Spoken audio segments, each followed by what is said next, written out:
When skin becomes landscape, there is a strange moment in perception, when the human eye stops recognizing what it is seeing. A curve becomes a horizon, a shadow becomes a valley, and suddenly, the body is no longer a body.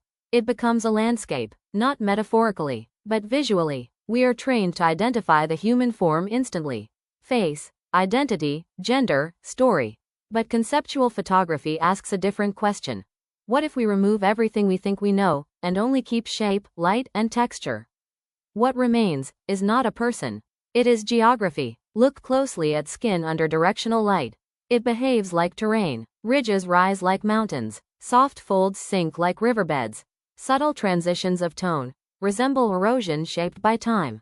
The camera does not see human first.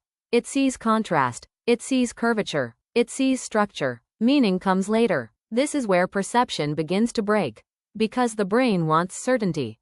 It wants to label. But when the image is carefully composed, that certainty dissolves.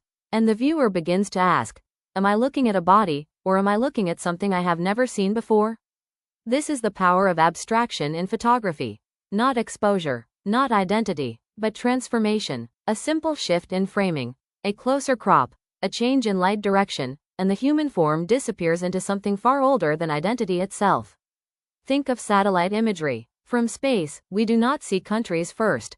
We see landforms, patterns, contours, textures shaped by time and pressure. Now imagine bringing that same perspective down to human scale. The body becomes a planet of its own, a living surface of experience. And perhaps this is the deeper truth. We are not only bodies. We are landscapes carrying memory. Every line, every curve, every change in texture is a record of time passing through matter. But the camera does not tell us what to think.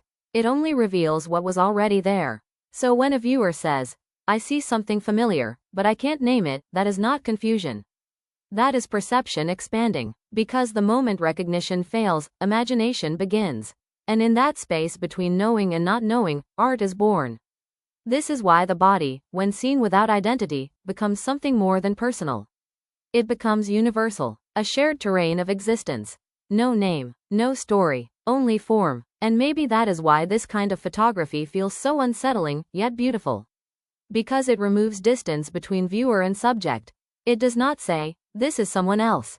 It says, this is form. And you are also form. So the next time you see an image that feels familiar, but unplaceable, do not rush to identify it. Stay in that moment, where meaning hasn't arrived yet. Because that is where the body stops being a body, and becomes something far more infinite. And once you see it this way, you may never look at human form the same again.